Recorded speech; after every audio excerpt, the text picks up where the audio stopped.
Boa noite, pessoal. Aqui quem fala é o Eric Guimarães, do projeto Cuide-se Policial. E hoje eu estou, né, mais uma vez aí para o nosso programa Cuide-se Policial. E eu trouxe uma convidada, né, muito especial, uma grande amiga minha, que é a doutora Emanuele Garmes. Ela é médica, psiquiatra, né, tem um mestrado em comportamento suicida e mais um monte de coisa. O currículo dela é bem extenso, daqui a pouco ela vai poder falar aí. Boa noite, Emanuele, tudo bem? Boa noite a todos. É sempre uma satisfação poder participar da conscientização desse assunto tão importante, tão delicado, que afeta tantas pessoas pelo mundo inteiro. Então, agradeço a oportunidade e já deixo o espaço aberto para discussão, perguntas. Então, quanto mais a gente puder trocar, acho que é o melhor cenário. Ótimo. Não, então, pessoal, hoje a gente vai falar aqui, né, sobre comportamento suicida na polícia. É claro que aqui está incluído também os nossos colegas do Corpo de Bombeiros, certo? Então, mais uma vez, para quem ainda não conhece, meu nome é Eric Guimarães, eu sou o criador do projeto Cuide-se Policial, né? A gente tem um site, cuidesepolicial.com.br, e um perfil no Instagram, que é o @cuide-se policial. E a ideia do nosso projeto e do nosso programa aqui é a gente falar de psicoeducação, promoção de saúde mental, né? Temas afetos a esses assuntos aplicados à segurança pública. Então, tanto para o servidor quanto para a família, os amigos, né, parentes, a sociedade como um todo. E a gente visa promover, né, criar políticas públicas, né, voltadas para esses servidores. Então, hoje, a gente vai falar desse tema tão delicado, né, num mês referência para poder debater isso, que é o setembro, né, o setembro amarelo. Então, antes da gente começar e dar a palavra para a Emanuele, que é a nossa estrela de hoje, né, a doutora Emanuele Garmes, eu vou tecer algumas palavras aqui para a gente refletir sobre o cuidado que a gente tem que ter, né, a empatia que a gente tem que ter para poder falar desse assunto.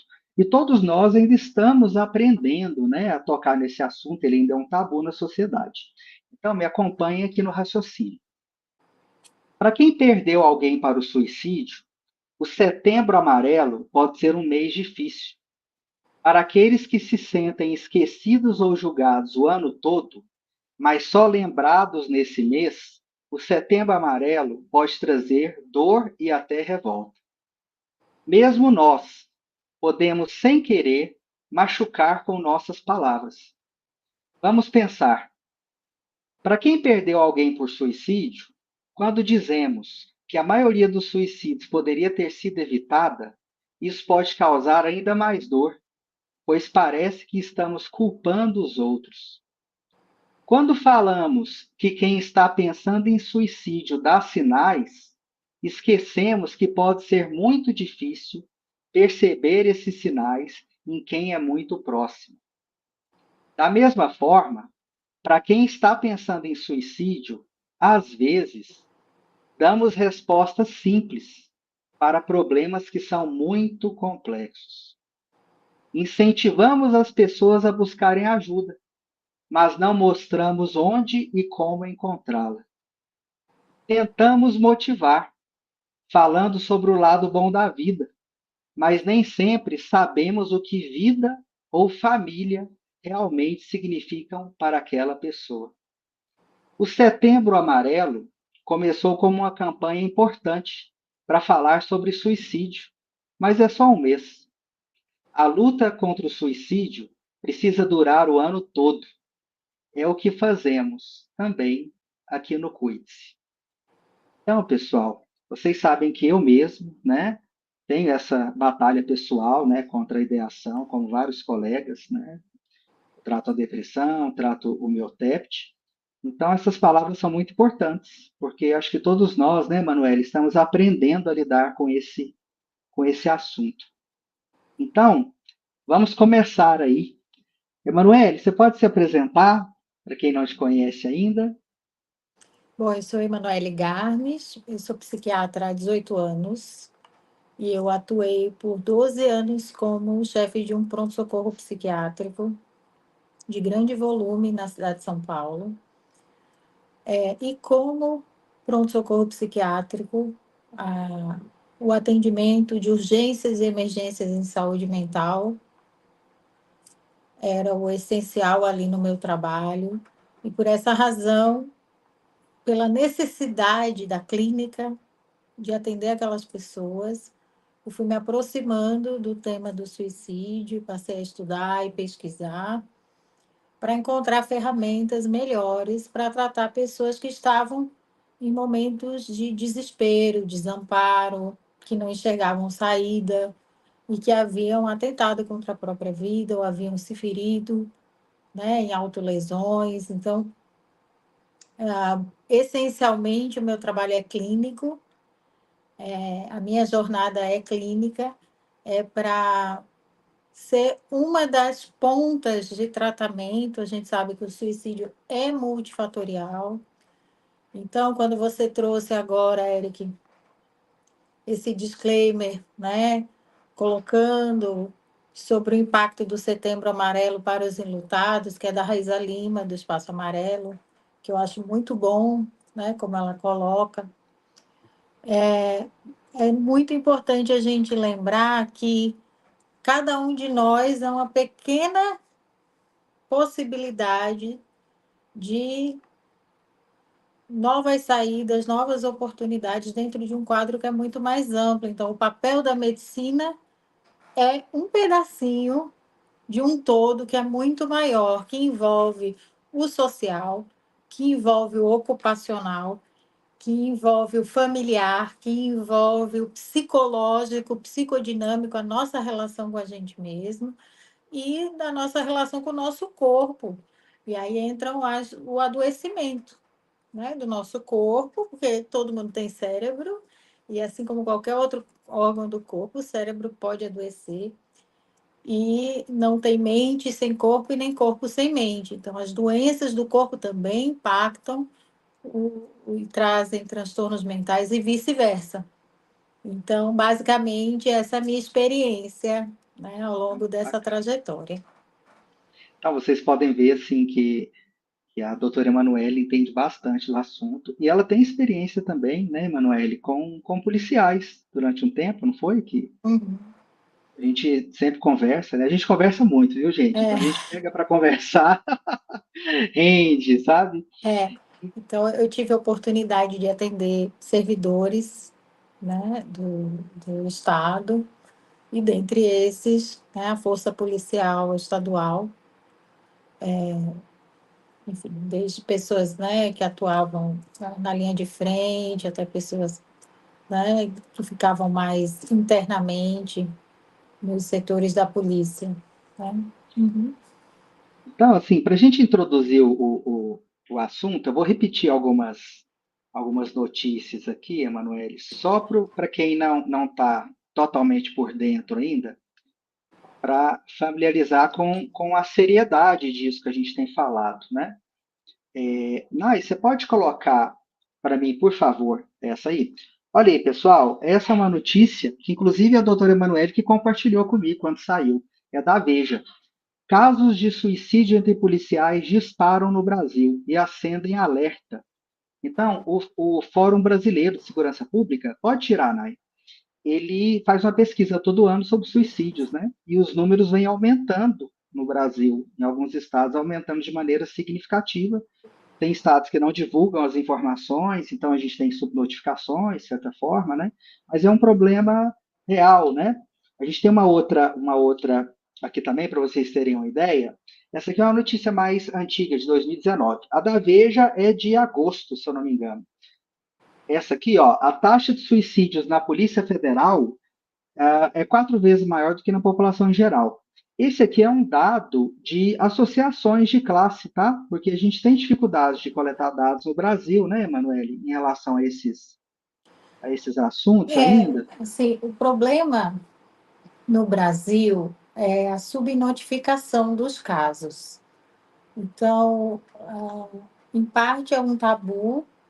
Então, as famílias, às vezes, por vergonha, por estarem se sentindo intimidadas pela situação, omitem certos fatos, ou mesmo estão em estado de negação. Também problemas nos nossos serviços de notificação, os nossos sistemas de notificação de saúde pública são falhos. E a gente carece de pesquisas, a gente precisaria de mais verba para pesquisas nessa área, para investigar profundamente essa população, investigar grupos de pessoas, investigar pessoas que já tentaram e quais foram as motivações, né? Fazer a necrópsia psicológica, o que é isso? Né? Entrevistar as famílias enlutadas de pessoas que efetivamente morreram por suicídio. Então, a gente carece de estudos, mas a gente tem números melhores vindos dos Estados Unidos que mostram que hoje nos Estados Unidos os policiais morrem mais por suicídio do que por violência Que esse pela dado já está própria aparecendo no natureza Brasil. do trabalho. Então, é menos em confronto e mais por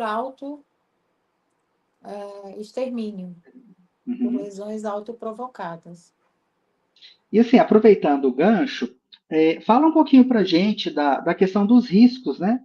Quais são os riscos que o policial, né, ele tem, vamos dizer assim, de suicídio? Quais fatores, né, talvez o policial tenha que podem explicar esse fenômeno? A gente precisaria de mais dados para dizer se, né, as especificidades do trabalho policial que emergem maiores números de suicídio, né, nesse grupo. Mas a gente já tem uma noção melhor agora, com alguns dados que saíram, né? Sobretudo, os fatores de risco, eles dizem respeito a como é a vida desse policial. Então, quando a gente pensa em suicídio, a gente tem que pensar menos na morte, mas na vida. Como é a vida que essa pessoa estava vivendo? Por que Uhum, que essa pessoa considerou que não era mais possível seguir com a vida? Então, a gente tem desde os fatores que são imutáveis, por exemplo, ser do sexo masculino. Isso, né? Você nasce do sexo masculino. E isso já coloca como fator de risco. Então, os homens morrem mais por suicídio do que mulheres. Isso na maior parte do mundo. E isso parece ser resultado de efeitos biológicos mesmo, questões hormonais, mas, sobretudo, por questões culturais. Os homens procuram menos os serviços de saúde, eles pedem menos ajuda, eles tendem a se abrir menos sobre o seu sofrimento, eles têm mais receio de lidar, de falar, de expressar a sua própria vulnerabilidade. Eles frequentemente ficam muito desorientados quando se veem numa situação difícil, como crise financeira, rupturas dentro da família, separação. Isso parece ter um impacto muito grande na população masculina. Como eles uhum, sofrem muitas vezes em silêncio, isso que poderia, né, precisaria ser abordado, porque é uma quebra muito grande na curva de vida de uma pessoa, situações de luto, de doença, de ruptura. Como as mulheres tendem a pedir mais ajuda, a falar mais, a expressar mais o seu sofrimento, isso termina sendo um fator protetor para as mulheres. Então, os homens são muito sensíveis à questão cultural, uhum, né, do que se espera de um homem no mundo. Então, essa preconcepção do que se espera de um homem no mundo atrapalha os homens, continua atrapalhando.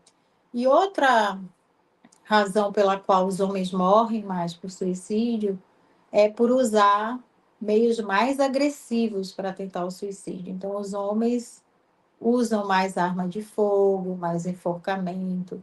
As mulheres tendem a usar mais medicamentos para tentar o suicídio. Então, a taxa de letalidade é menor.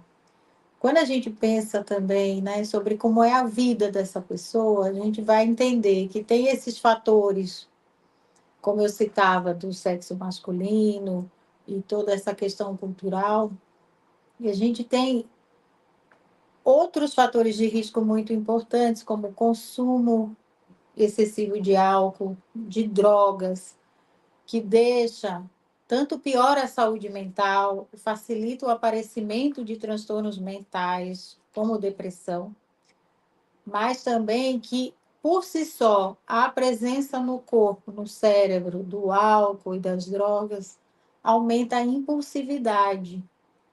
Então, se a pessoa está no momento de sofrimento, no momento de transição, de crise existencial na vida, e ela lida com isso em silêncio, sem pedir ajuda, sem dividir com ninguém, e começa a se entorpecer, isso é muito perigoso, porque o álcool vai favorecer a impulsividade, que é isso que eu vou agir sem pensar. Eu estou sofrendo, está difícil lidar com isso, e eu quero acabar com aquele sofrimento, aquela dor insuportável, e eu posso ter uma atitude radical, uma atitude perigosa, agressiva comigo mesma. Então, a impulsividade é muito importante.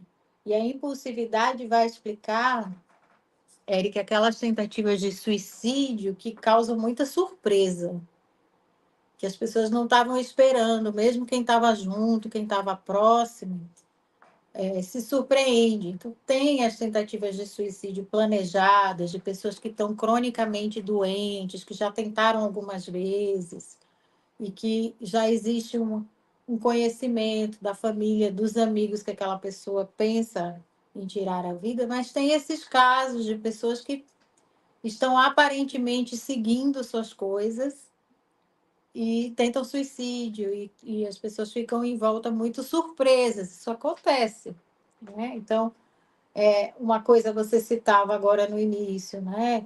Ah, as pessoas dão sinais e quem não viu é que estava desatento.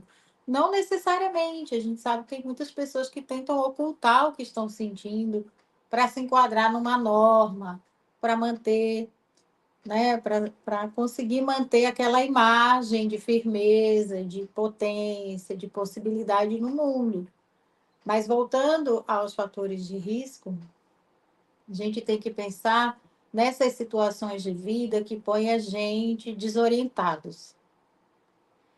Que o que a gente era no mundo precisa se transformar porque não cabe mais. Então, seja porque a gente adoeceu, está com uma doença debilitante, seja porque a nossa condição financeira mudou, e aí a gente vai ter que fazer uma transformação de vida, seja porque ocorreu esse, né, como eu citava muito importantemente, o divórcio, e aqueles pilares que explicavam a vida não existem mais, e você vai ter que construir outros. Então, essas fases de transição de vida que desorientam, que desamparam, que deixam a gente muito perdido, são possibilidades aí de fatores que podem predispor a uma conduta de mais risco. E, claro, os transtornos mentais. Então, uma pessoa que está, né, padecendo de uma doença, ela vai ter respostas e reações aos problemas da vida atravessados por essa doença. Então, se a doença traz desesperança, traz uma sensação de que não há futuro, de que não há o que ser feito, que é pura culpa, arrependimento, remorso, como é a depressão, a gente sabe do impacto dos transtornos depressivos para trazer esses pensamentos. Eu sempre falo assim, a pessoa que pensa em suicídio, ela está enxergando o mundo assim dentro de um túnel. Ela tem uma visão constricta do mundo. Então, as opções de possibilidade dela de lidar com os problemas ficam limitadas. muitas vezes por uma doença, por um transtorno mental, que estreita o campo dela de possibilidades. Ela não consegue, né? Se antes, normalmente, ela tinha um problema e ela falava assim, ah, por aqui não dá, eu vou por aqui, vou por ali, eu vou encontrar um caminho, eu vou testar, vou ver no que dá. Quando ela está doente, quando ela está deprimida, quando ela está fazendo uso abusivo de álcool e drogas, quando ela está, né, ela tem um transtorno bipolar, um transtorno de personalidade borderline, essas possibilidades, né, de lidar com as adversidades ficam alteradas pela doença. Quando a doença está tratada, estabilizada, não. Né? A pessoa tem qualidade de vida, a pessoa consegue ter um pouco mais de mobilidade para lidar com o estresse. Mas quando ela está doente, fica muito difícil. E assim, eu sempre gosto, Eric, de pensar a crise suicida, se eu comparo, com as crises graves do nosso adoecimento do corpo. Então, se você tem um ataque do coração, é a mesma gravidade. Uma crise suicida, ela tem a mesma gravidade de uma crise cardíaca. Uhum. O que levou a uma crise cardíaca? Na maioria das vezes, foi uma somatória de coisas. De estilo de vida, de acúmulo de estresse, de fatores de risco de pressão alta, de diabetes, de obesidade, de genética. Então, a crise suicida, que é o ápice da gravidade de muitos transtornos, também é essa junção de fatores. Por isso que a gente precisa ser cuidadoso quando a gente vê nas headlines: pessoa sofreu bullying e tirou a própria vida. E a gente atribuir a um fator de estresse a causa de um suicídio. Uhum. Quando a gente se aproxima daquela família, ouve aquela história, a gente vai ver que tem muito mais elementos que vão tornar a pessoa vulnerável a tentar contra a própria vida. É uma construção, né? Eu achei interessante essa metáfora da doença cardíaca, né? Ela é construída por maus hábitos, muitas vezes, ou questões genéticas ao longo do tempo, né? E também pela maneira como a nossa vida, nós somos o mundo nos atravessa, né? Nosso controle sobre o mundo é bem precário. Uhum. Então, o jeito que a gente se alimenta é um tanto nossa responsabilidade e é um tanto que chega para a gente, o que a indústria nos apresenta, né? As informações, a mídia. A gente é A condição afetado por isso. financeira. A Uhum. gente está na cultura e com a saúde mental é muito semelhante. Então, a Uhum. pressão pela performance, a pressão pelo resultado, a pressão financeira, que é uma coisa, né, quem está na rede social percebe. Isso tudo atravessa a gente. A gente também né, se é afetado por isso e se deixa pressionar por isso. É difícil não ser afetado por essas demandas do mundo. Por mais que a gente Uhum. discorde e a gente consiga fazer um juízo crítico, elas nos afetam, a gente nem percebe muito, fica tudo meio inconsciente, meio subliminar, mas elas estão ali. Uhum. Então, é importante pensar o estilo de vida, você trouxe essa palavra, quer dizer, o que é a rotina policial? Como é que é o estilo de vida do policial? Qual é a carga de estresse? Qual é a carga de insalubridade que esse policial pode estar submetido? Tem um balanço entre a vida profissional e a vida pessoal? Como é que é a carga horária dessa pessoa? Ela está tendo descanso? Ela está fazendo plantões em cima de plantões? Ela não tem rotina de sono? Uhum. Posso dar um testemunho meu aqui, né? Claro. A gente recebe muitos relatos, né, pessoal, no projeto, e são muito semelhantes à minha própria história, né? Então, assim, contando para vocês, para quem não conhece ainda, né? A minha história, vou falar da parte dos riscos, depois a gente vai falar também dos fatores protetores, né? Aí eu também entro nessa parte da minha história. Então, gente, eu adoeci por conta do trabalho mesmo, né? A gente vê muita coisa ruim, sabe, Emanuele? coisas que a gente não tem controle, você gostaria de ter, de ajudar, você não consegue, sobrecarga de trabalho, que as demandas, como o Brasil ele carece de muitos controles sociais, estoura tudo na mão da segurança pública, né? Então, a segurança pública ela tem demandas infinitas, eu diria, e capacidade de resposta muito limitadas, né? Dependendo da época, então, mais limitadas ainda. Então, isso afeta muito a gente. E o meu, no caso, a depressão ela veio, e depois com a sobrecarga de trabalho piorou muito. E aí, quando eu percebi, eu estava nessa caminhada silenciosa, né, assim, por precipício. Porque eu fui ficando viciado, né, dependente de Zolpidem, comecei a tomar para dormir, e de repente eu tomava para dormir, tomava porque eu não estava bem, eu queria dormir para não ter que lidar com aquilo, e depois eu tinha que tomar o dia todo para conseguir trabalhar no outro dia, porque tinha muitos plantões para fazer e poucas folgas. Aí, quando eu vi, eu estava tendo que esconder as minhas armas no carro antes de dormir, gente. Chegava a tomar 6 Zolpidem por dia.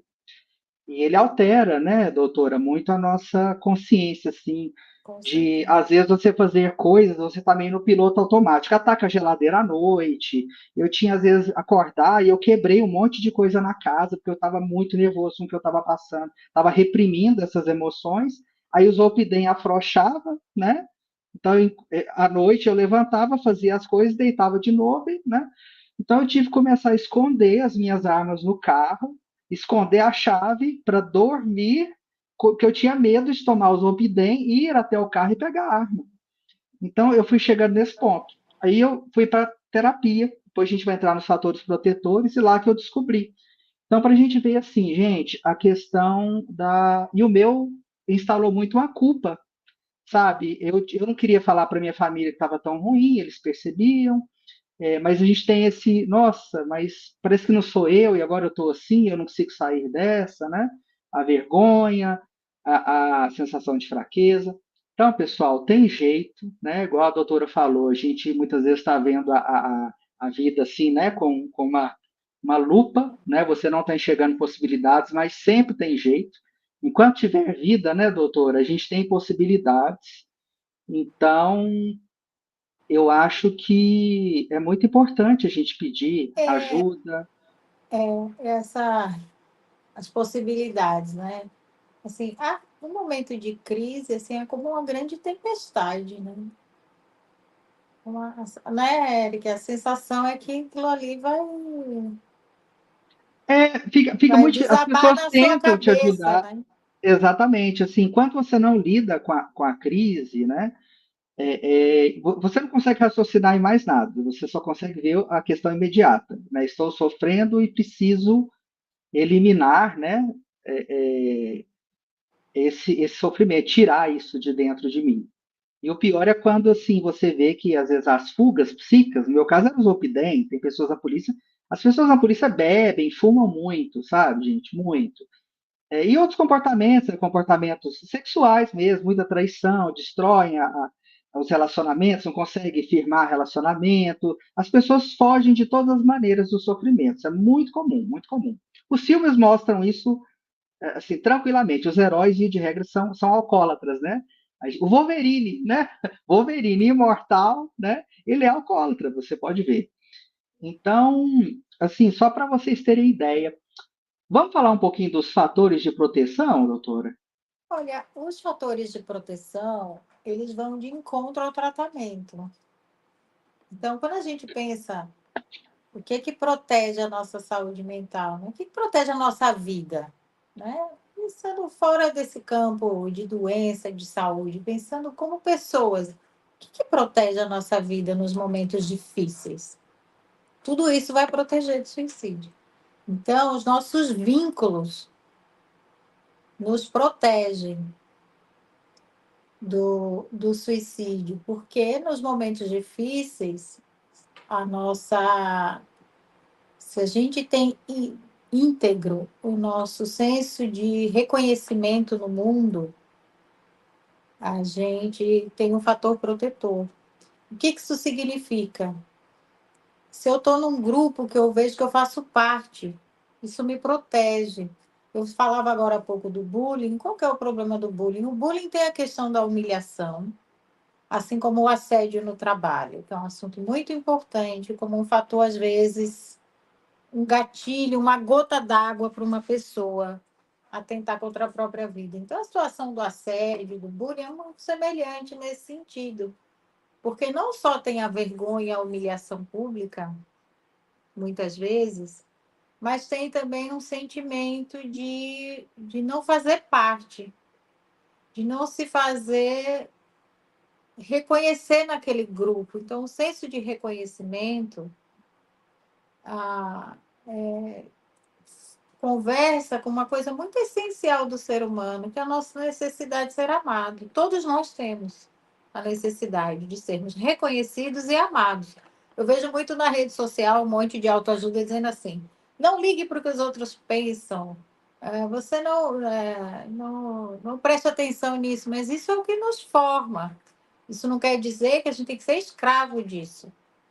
A gente pode negociar com isso, mas isso nos traz identidade. Pelo olhar do outro, pela presença do outro, eu me reconheço. Eu sei que o meu limite acaba ali porque tem um outro ali. Então, a presença do outro na minha vida, os vínculos, me protegem de mim mesma. Me dizem quem eu sou no mundo. Então, é muito importante o laço. Provavelmente é o que mais vai nos proteger.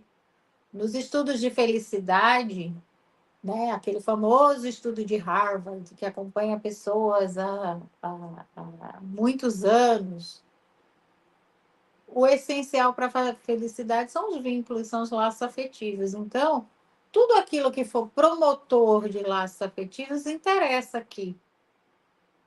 Então, é lógico que se você tem uma possibilidade, aí você imagina o seguinte: uma pessoa que está, como você citou, com a questão do alcoolismo. Os vínculos ficam muito fragilizados dessa pessoa, porque ela vai ter comportamentos impulsivos, às vezes agressivos, violentos, inconsequentes por causa da intoxicação aguda do álcool. Ela vai se meter em confusões, e isso vai afastar as pessoas. Então, essa pessoa que tem o alcoolismo, além do risco biológico do álcool, sendo tóxico para o cérebro, ela tem esse outro risco somado, que é a quebra dos vínculos. Essa pessoa vai ficar sozinha, isolada, não vai ter com quem contar muitas vezes, a família se afasta. Então, provavelmente o maior efeito protetor é dos nossos vínculos, porque com apoio a gente consegue ir encontrando os caminhos. Você está doente, alguém pode ir lá, ir com você no médico, ajudar você a tomar o remédio, te fazer uma comida.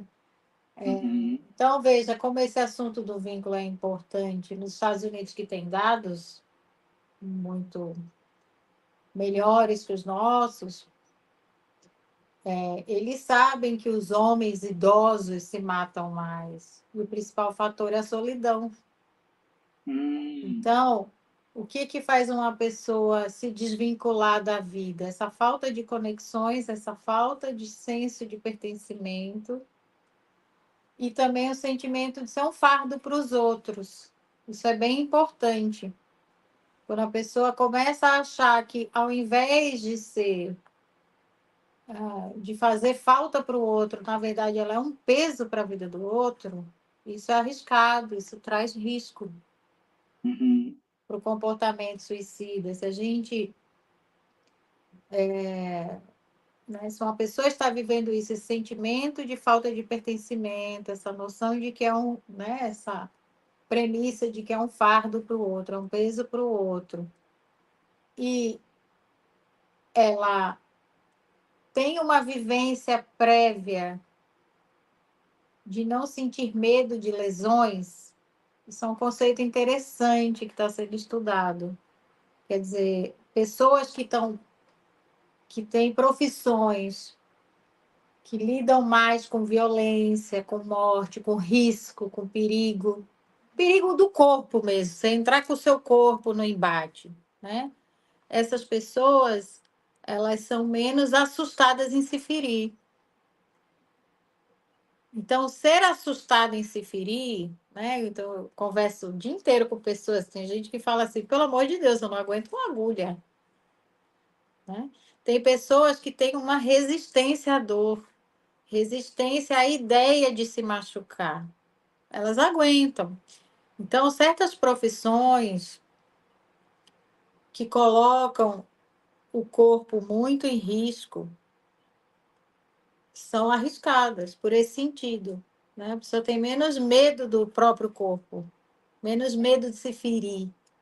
Eu senti muito Então, isso também, assim, como se fosse no caso da profissão, né, como policial. Até por viver muita violência, muitas tragédias, é como se você banalizasse um pouco o valor da vida, porque eu lembro que nas minhas crises, né, de ideação, eu pensava assim, ah, mas morre gente todo dia, né? Eu vi muitas pessoas morrerem, inclusive de autoextermínio. Fiz muitos casos de tudo quanto é maneira que você puder imaginar. Então é como se eu tivesse alguns degraus acima do que eu estava antes de ter iniciado nessa profissão, porque para tomar essa decisão, você sabe? vai ficando mais resistente nesse sentido, assim. Da primeira vez te choca, da segunda te choca menos, da terceira você fala assim, ok. Até porque se não acontece esse mecanismo de adaptação, você não aguenta permanecer trabalhando. Então, o seu cérebro vai se acomodar naquela vivência, por mais que ela seja violenta. Acho que E aqui a gente entra aí, na questão do risco ocupacional mesmo, né, da profissão. isso. Então, por isso que tem que ter ações muito sérias de promoção de saúde. Promoção de saúde é isso que você faz para tornar o ambiente saudável. Então, tudo aquilo que vai, né, fortalecer a nossa saúde mental. Né, e, em última instância, aquilo que protege a saúde evita a doença. Uhum. Então, falando um pouco mais dos fatores protetores, né, e pensando nesse link com o tratamento, além dos vínculos, a gente sabe que a promoção de saúde, que é a promoção do estilo de vida saudável, atividade física, rotina de sono, né? Não fazer milhões de plantões, ter equilíbrio entre vida profissional e vida pessoal, ter tempo para si, ter tempo sozinho, ter tempo de qualidade com o outro. Tudo isso é promoção de saúde. E a gente já tem previsão legal disso, sabe, Emanuele? Agora a gente tem o programa que foi aperfeiçoado, né, o Provida. Inclusive é o que a gente está trazendo para o Cuide-se, viu, pessoal? A Emanuele é um dos nossos tripés lá, né? Uhum. Que a gente está trazendo o pessoal da escuta SUSP, né? A ideia deles é justamente implementar isso, porque aquela lei 14.531 de 2023, é uma lei federal, que visa prevenir, né, autoextermínio, automutilações na polícia. Ela fala muito isso, sabe, Emanuele, de manter a família da pessoa próxima, principalmente se a pessoa estiver passando, né, por alguma questão de adoecimento, tem os mecanismos de proteção, né, primário, secundário, terciário. E o que a gente ainda tem dificuldade na prática é isso, né?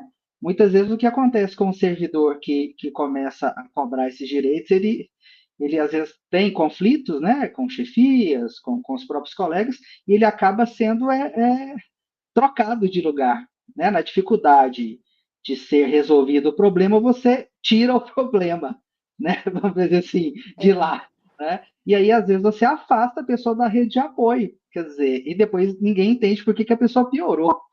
Então, é uma coisa assim, muito isso que interessante, a você gente tem está que falando trazer. é tão sério, né? Quer dizer, porque a gente passa boa parte do nosso tempo no trabalho. E se a gente passa muito tempo no trabalho, a gente vive muitas coisas da nossa vida como um todo no trabalho. Então, a Uhum. gente vai ter altos e baixos da vida no trabalho também. Se a gente não tem um ambiente que acolha minimamente os nossos momentos ruins, fica muito difícil, para todos. É um ambiente que se torna adoecedor para todos. Para quem afasta o funcionário, manda, transfere para não sei para onde, enquanto para quem fica, porque dá esse sentimento de insegurança e de falta de pertencimento que eu citava. Assim. Quem sou eu Uhum. aqui nesse grupo?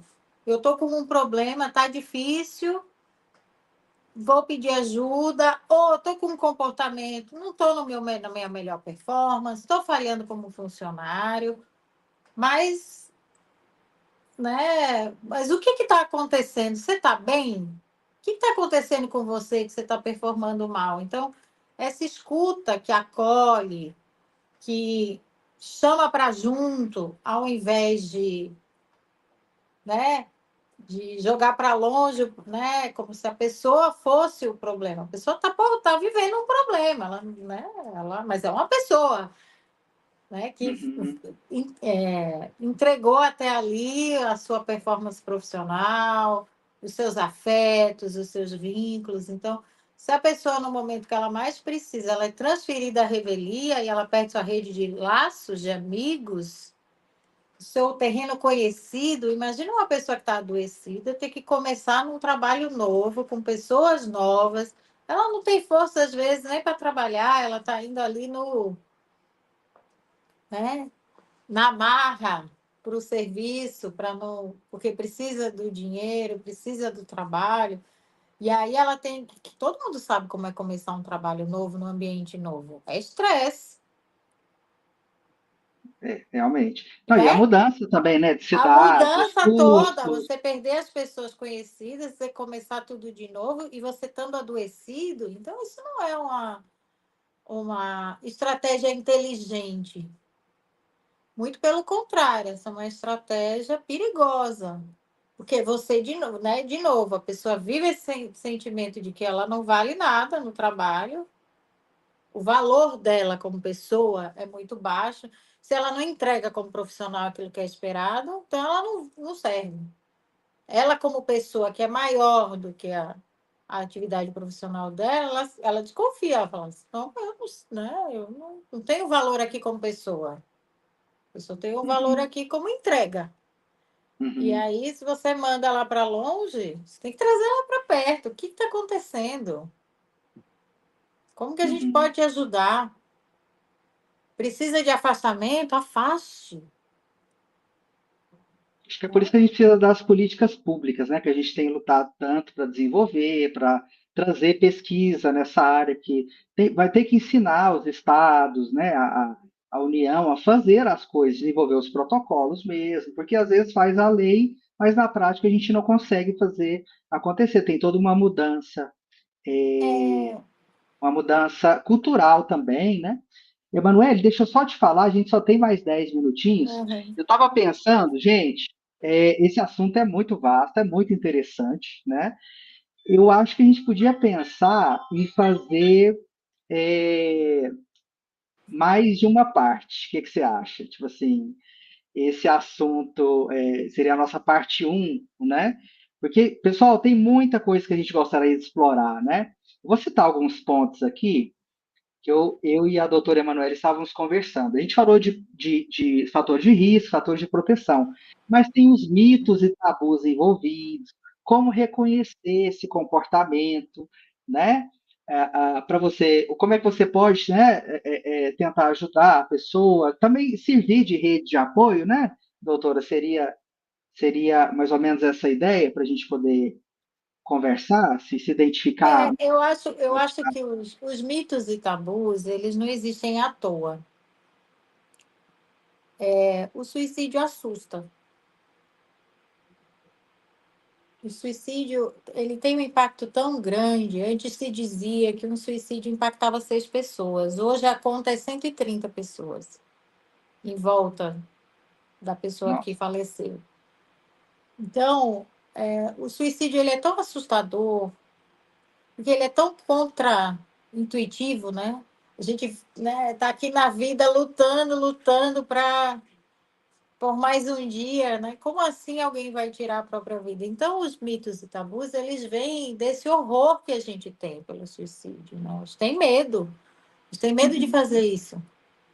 Eu sempre falo isso nas minhas palestras. Quem nunca pensou na própria morte, quem nunca se imaginou no seu velório, como é que seria, quem estaria lá, quem nunca pensou em talvez, nossa, como seria melhor morrer, né? Num momento difícil, um momento de muita dor. Então, isso vem na nossa cabeça. Então, se a gente entende que para muitas situações de vida vem esse pensamento na cabeça, talvez a gente possa empatizar um pouco, ter empatia um pouco com quem está vivendo a crise, né? De Uhum. fato, que não é só um pensamento passageiro, a pessoa está vivendo aquilo com risco de suicídio. Nos ajuda, então, a pensar, né? Sim, exatamente. Como isso é humano, e por ser tão humano, causa muito medo. E assim, se Tem a eu posso importância de fazer, verbalizar, né? se De eu posso dar nome. fazer, eu não quero pensar que eu posso também eu fazer. Né? O suicídio atinge todos os países do mundo, hoje atinge até criança, idosos, aposentados, gente trabalhando, então é um problema global, isso assusta. Então, os mitos, que são as. Né, quem se suicida é covarde, quem se suicida é corajoso. Então, essas premissas, essas falas fixas, fechadas, elas são, na verdade, o resultado de muito medo que as pessoas têm de lidar com o assunto. Então, Uhum. é uma reação aversiva que a pessoa tem, de pré-julgamento. Por quê? Porque ela está incomodada com o assunto. Né? Muitas vezes não é maldade, não é má fé, é medo. Então, para lidar com isso, a informação é importante. A informação ela pode trazer a humanidade que tem nesse pensamento suicida. São humanos, são pessoas que estão pensando nisso. Né? Não é ninguém diferente de você, de mim, Uhum. entende? Então, se a gente aproxima o assunto da nossa carnalidade, da nossa vivência como seres humanos, talvez a gente se assuste menos. Mas muita gente se assusta ainda. Então, todos esses tabus, essas mentiras, né, que a gente chama mito, porque a pessoa não está mal intencionada, ela está propagando aí uma informação que não é correta, mas não é por mal. Isso Uhum. acontece por medo. Por isso que a gente precisa falar, divulgar, informar. Aí vem a campanha do Setembro Amarelo, vem muita gente bem intencionada a falar, mas precisa estudar, conhecer, porque não é toda fala que ajuda. Uhum. Vamos, Alguma. como a gente só tem mais 5 minutinhos, vamos combinar? Vou conversar com o pessoal da rádio, da gente fazer uma continuação, porque esse assunto, assim, ele é muito interessante. Ele é um assunto difícil, mas igual a doutora falou, que tem que ser falado da maneira correta. E nem sempre a gente tem essa oportunidade, né, doutora, de ter pessoas especialistas naquilo para poder falar. Então, eu vou organizar uma próxima. Perfeito. Então, assim, Emanuele, as suas considerações finais e quem assim estiver passando por isso, a questão do CVV, se você puder esclarecer para a gente. Olha, o serviço do CVV é essencial, porque no momento de crise, a mente fica muito catastrófica. E às vezes tudo que a gente precisa é ser ouvido. Falar é muito importante, de verdade. É um divisor de águas. Quando a gente fala, a gente organiza nossas ideias, a gente encontra novas perspectivas, novos pontos de vista. Então, falar é importante mesmo. Não é um slogan batido do Setembro Amarelo. Falar é importante, pedir ajuda é importante. Ouvir o outro é importante. Então, é uma via de mão dupla. A gente está dizendo assim: olha, pessoal, falem do seu sofrimento, falem da sua dor. E vamos também nós aprender a ouvir a dor do outro, sem tanto pavor, sem, né? Entendendo que quando você se coloca para ouvir, você não precisa trazer a solução. A solução não necessariamente está na sua mão. Você pode ser uma pequena parte, uma pequena parcela, num todo que é muito maior. Mas é importante ter essa escuta, é importante que a palavra circule, para que essas possibilidades novas floresçam na mente da pessoa que está sofrendo. E que a pessoa se escute também, né? Porque às vezes ela está passando por isso, e como a gente falou, né, tem toda a questão da repressão, né, das emoções, o não reconhecimento do que de fato ela está sentindo, até para conseguir pedir ajuda. Às vezes a pessoa não nota que ela precisa de ajuda. Né? Eu também passei É, por isso à época. Né? Ah, não, acho que isso aqui não está tão ruim, não, né? Uma coisa assim, até chegar numa situação extrema mesmo. Você realmente sente que a sua vida está em risco. Aí eu falo porque eu escrevi o ofício assim, tá, gente? Novembro de 2022. Ó, minha vida está em risco. Então, isso é muito importante. Não deixem chegar nesse ponto. E, Emanuele, e quem quiser entrar em contato com você, a Emanuele, ela é psicanalista e ela é psiquiatra, ela atende no Albert Einstein de São Paulo, não é isso, Emanuele? eu estou fazendo atendimentos online para todo o Brasil, também, e eu quero deixar meu Instagram, porque lá contém meus contatos. Vocês podem, por favor, me mandar perguntas, tirar dúvidas. Sempre que eu coloco um vídeo lá no canal, inclusive compartilho muitos vídeos, né, com o Eric. Me dá Instagram muita está aqui embaixo. o nosso Instagram, né? O meu é @doutora_dra.emanuele Garmes. E a parte mais satisfatória é responder as dúvidas, é dialogar, é ouvir o ponto de vista das pessoas. Então, convido a todos para acessar lá o meu Instagram, para a gente trocar ideias, porque estamos todos aprendendo sobre esse fenômeno. A gente nunca tem a palavra final, a gente está sempre em constante aprendizado, porque o tema é sobre a vida, eu sempre digo, né? Falar sobre suicídio é falar sobre a nossa vida. Não, e o conteúdo da Emanuele, gente, da doutora Emanuele, é excelente, eu recomendo demais que vocês vejam, eu adoro, né? E ela tem umas sacadas, assim, porque as pessoas perguntam, e às vezes, assim, tem até bravas, né, com determinado assunto, e ela tem uns insights assim incríveis, tá? Então, Ah, no muito Insta, no obrigada. Insta dela tem o contato, né? E eu acho muito importante falar isso, eu sempre digo para ela pessoalmente. A doutora Emanuele, ela é psiquiatra e psicanalista, né? Então, isso é extremamente interessante, você ter na mesma pessoa, né, muitas vezes, a figura do psiquiatra e do terapeuta, né, vamos dizer assim, né, o Eu acho psicanalista é para quem, para o leigo, né, o psicanalista seria um terapeuta, o- uma forma de terapia é uma bastante forma de terapia. complementar, né? Para a gente não botar tanto peso na biologia, nem tanto peso só na biografia, né? A gente conseguir encontrar aí uma conversa entre corpo e mente. Essa é a ideia. É bem legal. Então, pessoal, a gente vai ver uma outra edição para complementar, vocês vão adorar, vamos trazer mais dados e tudo que não deu para trazer hoje. Então, boa noite para Boa vocês, noite a todos. fiquem com Deus e cuidem-se, tá? Até mais. Tchau.